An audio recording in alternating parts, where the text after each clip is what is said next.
Welcome to today's episode, the podcast where we discuss the most recent installments of a different series every show. It is Monday, February 10th, and today we get to talk about our first docu-drama of the year. Also, our first Australian series this year, Netflix's Apple Cider Vinegar. Now, for anybody hoping this is a show about how to ferment apple juice or some Nicole Byer, Mikey Day reality series about the craziest salad dressing, it is a cooking adjacent show, but it's probably not your cup of tea. What were your expectations going into this? Well, I knew it was going to be a docudrama, but I just didn't know what it was going to be about. I don't have a great track record with them because things like Under the Bridge, Declaring, Griselda, Super Pumped, all of those got good reviews. I think even Under the Bridge was nominated for some Emmys, but I did not like them. Personally, you didn't like them? Yeah. I thought I watched Super Pumped. We both did. We both watched Super Pumped. Okay, this was produced by Seesaw Films. So even though, just forget about your history with docudramas, you like these films, The King's Speech? Yep. The Power of the Dog?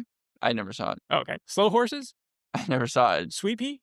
I did like Sweet Pea for the first half. Does Alicia Debnam Carey's character, Milla, in this show remind you of Rhiannon or Ella Purnell from Sweet Pea? No. Did she remind you? A little bit. When I first saw her sitting in front of the desk, and then her kind of vindictive attitude later on, I kind of saw Ella Purnell in her face.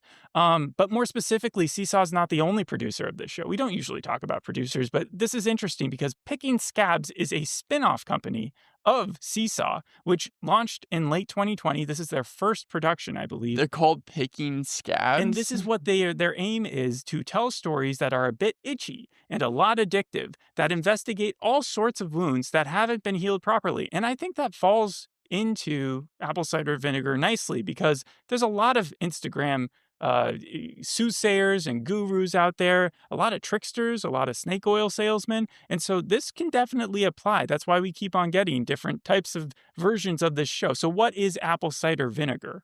Well, it follows Belle Gibson, and I Yes. don't know anything about the actual story with it. So this, like, all the information they were showing was kind of new to me, but it was a wellness influencer who garnered fame, but was also exposed for faking her cancer. Right. So it's like this year's version of Inventing Anna, another Netflix show, and The Dropout, real life stories about young women who went through various lengths to promote themselves, shill sham products, and compulsively lie and deny while they were being called out.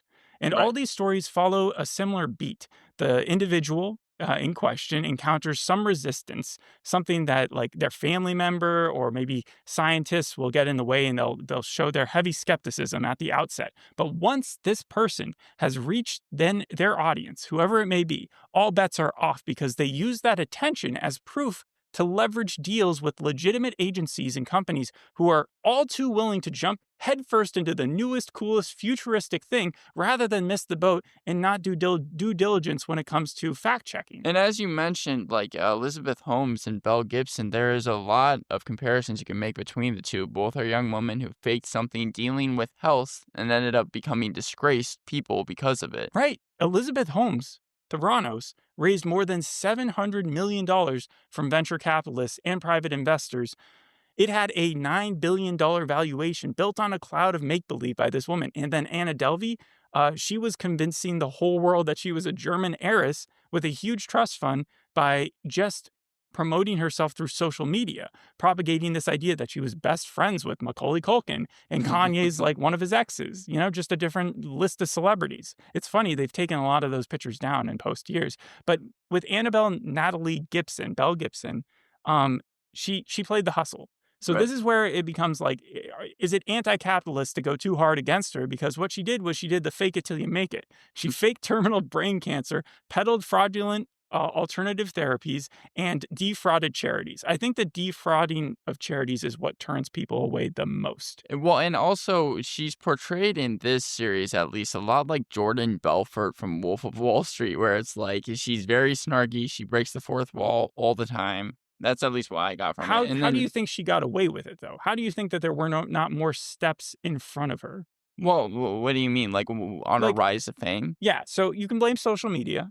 She got followers through social media. They actually, in this show, said, I think, 2 million when she's talking to her PR guy in the first episode. We're going to primarily stick to the first episode here, which is called Toxic. Yeah. It ran about an hour. And this guy is trying to get the lowdown on what she's willing to cop to, and she's not willing to cop to a lot. Right. Setting is set in 2015, also in Santa Monica. She hires a crisis manager. It's not really set in one time period, is it, though? Because it hops Yep. around, it shows us stories in 2009, but it never goes past, I don't think, 2015. That's when the real scandal broke and the writers came out with their book and stuff. Honestly, I don't think it's just social media's fault. I really think, because I read the book, that it fell into Apple's camp, why she became as big as she did. If it wasn't for them, she never would have had an app. And 10 years ago, they were the only place to go if you wanted to have a legitimate application on your phone. She got a huge money deal with them, That's a funny. platform That's funny though. necessary. That kind of dates it a little bit because it's like nowadays everyone has an app. Right. And if you saw the 2009 stuff, they were talking about Facebook a lot more because it was before Instagram and all Insta famous, like all that. And also influencers, like I mean, even the Hawk Tuah person had that whole entire like crypto scam. Like it does not take a lot nowadays. When kind of back then it took a lot more. Like people had to become famous, they had to be known. Nowadays it doesn't really feel like you need that much at least. You needed one big viral moment, one big 15 minutes of fame. I don't know if the Hawk Tuah lady could have gotten as famous as she did, but maybe in early internet there was less viral videos to fight against. You Yeah. know, like Jimmy Kimmel would like manipulate the internet by posting these homemade looking videos, get them viral, and then come out and say, "Oh, I actually did that myself." It was an innocent time period. And what Belle Gibson did was she took advantage of it. She came out with Apple and presented this app slash cooking book called The Whole Pantry, which was not in itself pseudoscience, but the idea that she had brain cancer and was saying that she had been cured of it and also was coming out with a cookbook made it seem like if you followed those recipes, then you had a good chance of beating whatever illness, as far as like an alternative to Western medicine. Well, even by the end of the episode, it seems like Belle Gibson, even though it was clear because we see on her diagnosis she got with the MRI that she didn't have brain cancer, she still is even lying to her crisis manager, being like, "Oh no, I did," like it was a big deal. Yeah, so at this point, and the crisis manager brought it up, but do you believe that she believes that she has this illness, or do you think that she is just a pathological liar? That didn't cross my mind. At least in the show, it seemed like she was just a pathological liar. Well, there's factitious disorder. She had read up on it. She starts talking about it. Munchausen syndrome, a mental health condition where a person intentionally and falsely creates and exaggerates a physical or psychological symptom in themselves or others to gain attention, sympathy, or medical treatment. She's not after medical treatment. She doesn't want to have chemo. She doesn't want to make it. She doesn't want to be around hospitals. She just wants the sympathy. You saw all those hearts that came up when she immediately posted on that one website that she had been, as a new mom, diagnosed with brain cancer and given 4 months to live at Right. most. All the people wanted to be on her side, and that was, I think, drew her more to never wanting to give up that feeling of being important, being in someone else's life, even if you haven't met them yet. Well, it was the whole entire rise to fame because even in the first 3 minutes of the show, we get kind of her rise and then her fall. But the funny thing is, like, the show presents it as like she was in her early 20s, out of high school, I think, as a new mom. Living in Melbourne. Yeah, in Australia, and she then started faking things there. In the book, it makes it more clear that even like 15 years old, she had a lot of stuff in high school where she was like talking about brain cancer or other symptoms that she was having. Huh. And they did bring in the parents into the first episode here, which I like because they talk about that in the book. They even had the parents, I think, investigated in the book. Like they did speak to them on several accounts. The parents were not great people. And it could be said, and I think they're trying to make the argument that Belle Gibson, a little bit of responsibility falls on the way that she was raised.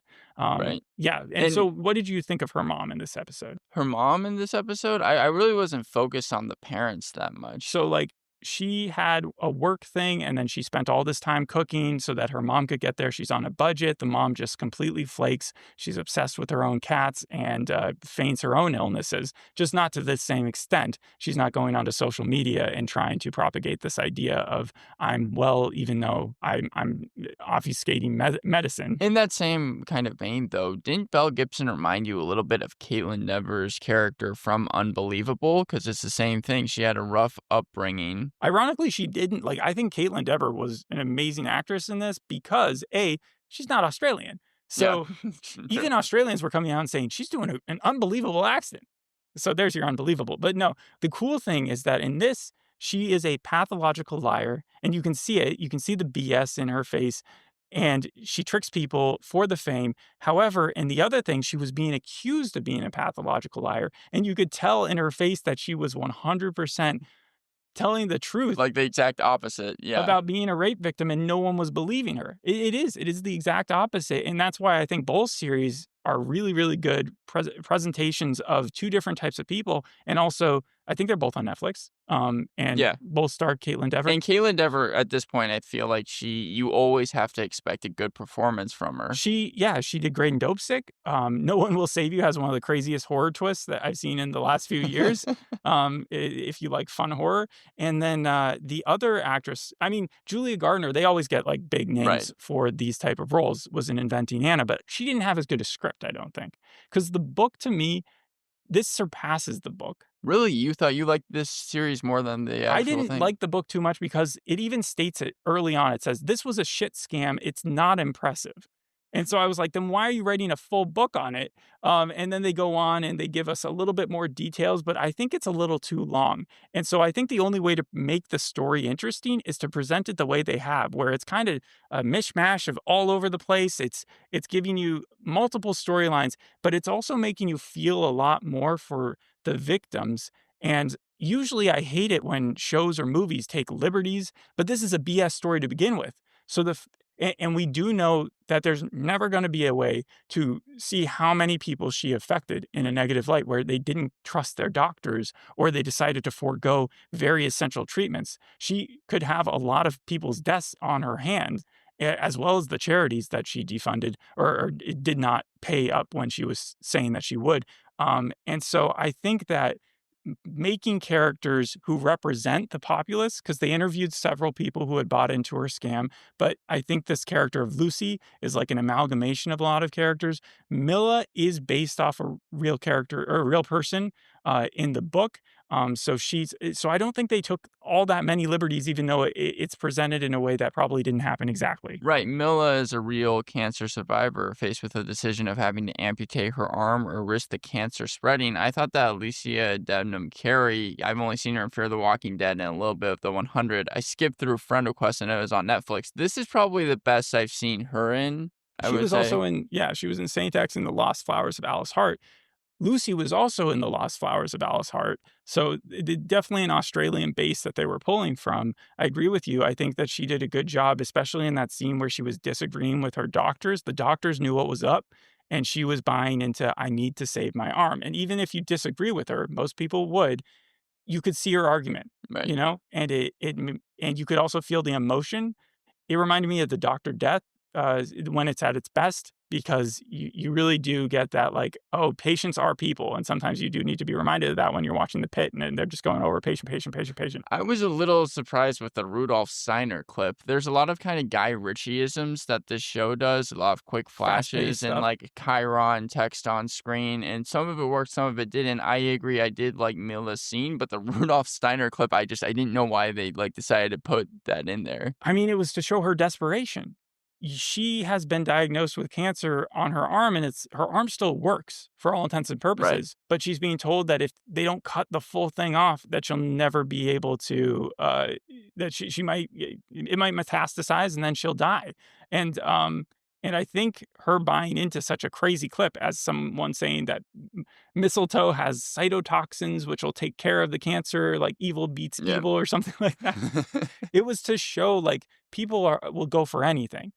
And so you can either choose to blame the majority of the populace who is on Instagram following gurus, or you can think we live in a world where science is so factual and uncompromising. And when you get a serious doctor's appointment and are told something as drastic as that, where you literally would do anything to find another answer, you can see why people follow it. So the more false prophets out there, the more this is getting down to my ultimate rating of the show, but I believe that part of the reason I was so disenchanted with our last show, Common Side Effects, is because it was pushing the narrative that Western medicine, big pharma, is all just trying to keep you sick, and that there was one fat dude out there with a magic mushroom able to cure the entire world. That's Belle Gibson here with fucking Instagram. So hating on big pharma and insurance companies doesn't mean we're better off by giving up on the realities of hospitals, doctors, and science. And so I like the message that this show is preaching, and I like how they delivered it. And I like the actresses who are in it.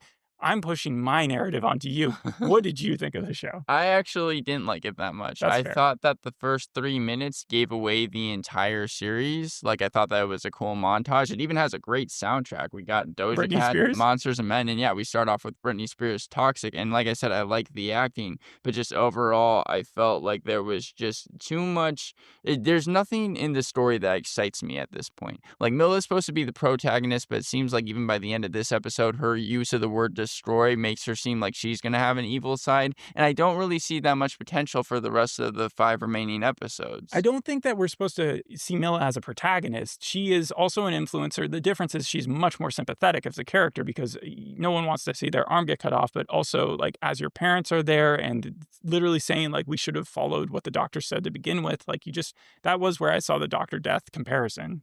Well, I think it also is a difference shows the difference between Belle and Milla, right? Because Belle had those parents that, really weren't paying attention Right. to her, and Milla has these parents that are like, "Listen to the doctors." If there was any complaint I would see you having of the show, it might be the fact that they're trying to sympathize Belle too much. Because that's where I was coming from, was like, yes, I get that her parents were terrible, but like she had so many outs.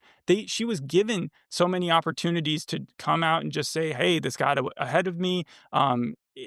And yet even to today, like she, I think, is still trying to make the argument that everything she said was real. I think part of the problem was the pacing because despite the quick flashes and kind of the stylized thing that this show had, I felt like it was also slow, and so therefore I would be giving it a 5 out of 10. I think that like there's not anything in the story that I can really care to see play out. Well, there are a couple things that are worth noting. First of all, when she breaks the fourth wall in like one of the first scenes, and she's like, "Belle Gibson was not paid for this story." They That is give in it direct twice. response. That's direct response to deserved pushback that Netflix got for a six-figure deal that they gave Anna Delvey at the time of Inventing Anna. I remember when Inventing Anna came out, that kind of like even took away from the show because you're like, "Why are you rewarding this behavior?" And more topically, Belle Gibson, when she was being accused of all this shit back in like 2014, 2015, and she was looking for like her PR agent to connect her with any sort of interview. Right. 60 Minutes Australia, that's still out there for anybody who wants to see it. It definitely goes after her, but they paid her $60,000 to get her to do it. So it's kind of like we're not wanting to support this type of character at all, and so I'm glad that Netflix kind of made a big deal about. It was funny because, yeah, they started off with the text saying that this was based on a true story with some characters' names being different, and then 3 minutes in after the montage, you get Belle basically saying the same exact thing to the camera. Do you think that any of you is not, or like putting off the show because you don't fall into the camp of like, I'm not cruising on Instagram looking for wellness? You're not following different diets out there that you think will like keep the toxins out of your body, I mean, body and maybe stuff not, like but that? like I said from the beginning of this show, I'm not a big fan of true crime dramas anyways. In other shows, they have had faking cancer. We've talked about them a few on here. Do you remember? Other true crime docs, 'cause I 'cause No, no, no, no, no. first thing that Just came to mind regular. was Shameless. Yes, Shameless was one of them. Mr. Throwback literally had the girl Yeah, right. as in a comedy, just going to school pretending to have cancer. And why was she doing that again? Like her parents, it was Adam It Pally was to and get Steph Curry's jersey and get Steph Curry because he yeah. felt So sympathetic that's for where it her. falls into like, is this more of a cultural thing? Is it a big corporation thing for like Apple? For not only did they protect her, like we're seeing, because she keeps on saying, I've got a deal with Apple, I've got this app, Right. all this, that was her excuse for everything. But they also took their sweet time before they finally rescinded that. And so they provided her some cover, but it could it just be more a cultural thing where it's like, maybe if we didn't reward people for or the idea of like you fake it till you make it, because this is it taken to the worst extent. It's also The Boy Who Cried Wolf, and the At reason some why I think it's point called apple cider vinegar is because people consider apple cider vinegar, some people do, a miracle drug when really there's no scientific basis to back that up. at some point in real life, when you tell a lie that big, it's going to come toppling down. The truth is going to come out at some point. Yeah, and the question is whether or not for her it was worth it still to become famous. For Inventing Anna, I think that's all she was depending on. She was like, "Hey, I got the fame that I wanted." In this case, she does like her reputation and she just wants that to be preserved. That's why in the book, when they start off with this was a shit scam, it's not impressive. to me, it's like she's not that smart. Right. She's literally just got herself way over her head, but she has no shame in just lie, lie, lie. She has to deny, deny, deny. And so it is a simple story. And that's why maybe you're pulling from is like what my problem was with the book. I thought that the television show had escaped that thing, that peril because of like the acting and also the showrunner who I think also did like Nine Persons. What was that Hulu Nine show? Strangers? Yeah, Nine Strangers. Is that what it was called? The Hulu show? Yeah, it was like Nine Perfect Strangers or something. Probably. Yeah, so I was pleasantly surprised. Samantha Strauss, that's what her name is. I don't blame people who eat up the shit on Instagram. I understand why that happens, like amputations, being scarred, tortured with toxic What would you chemicals. give the show? I would probably give this a 7 to 7.5. Vulture said, you've seen this before. New York Times came out saying Apple Cider Vinegar is a scammer docudrama with bite. 4 stars on The Guardian. Decider said, skip it. Hmm. It's too busy scrambling around, and the storytelling has no particular reason to just not concentrate and tell the story in the best way possible. They're not getting it. The best way possible is very boring. If they were Yeah. to follow a linear track, it's just this girl who lied, got a deal for it. Everybody found out, and that was it. And then you hear a lot of victims. I really like the way that they've adjusted it in the story. Hollywood Reporter also gave it sort of a negative review and called it frenetic. They compared it to We Crashed. Really? We Crashed, yeah, because that also played funny things with time, and I wasn't a big fan of how they did that. That would be a series I would be more upset with them making stuff up with, though, because I don't know. I don't know why that series is different to me, but like, I mean, it's also just completely different. They got like talent for that, right? It was Jared Leto and Anne Hathaway. Here, I'm I would saying rather have Caitlin no, Dever and than that's what I'm Jared saying. Leto. I'm saying here, I think that the acting was better than just getting the big names. Sure. Yeah. But that was an Apple series. This is a Right. Netflix series. Anything else that you want to say about the show, about the episode? There was the agent slash like friend that ended up working with Mila. Right. Again, that's Chanel. Yeah, Right. Chanel, she's based on a real person. And she also, the character, the person who plays the character was in one of the seasons of Channel Zero, in the one where they got the house. Like it was about the I think it weird was world. season 2. Season 2 or 3, yeah. My favorite scene probably, or the scene where I felt baddest for Belle, was probably when she had the picnic and she had the gender party, and then literally no one showed up for it. That was Yeah, so probably again, you're supposed to feel bad for Belle. well, yeah. So do you like to me it's like one person has cancer. Mila has cancer. I feel bad for her. I feel bad, but I also understand how she unintentionally manipulated the world. Belle, it's like they're trying to go out of their way to say it's not just her, it's a lot of upbringing issues. And like I hope they don't concentrate on that for the next 6 or 5 episodes, right? Right. Because that would be a lot. I just it's pretty cut and clear that this person is sort of a monster. It's funny because I think the book is still out there if people ever want the cookbook. And like they said in the story, like people actually used it at the time for its recipes. Some people argued that it had too much sugar and stuff. But yeah, everybody in the comment section is all talking about just Belle and her drama. It's funny because it reminds me a little bit of a book, because most books on like Google reviews get like 93% liked there or whatever. But when Christy Nome's book came out, that had like a 7%, and that just reminded me of like bad reviews. But I think that's all I have to say for the show. Thanks for listening. We'll see you on the next one. Hope you enjoyed this one. Bye. Bye.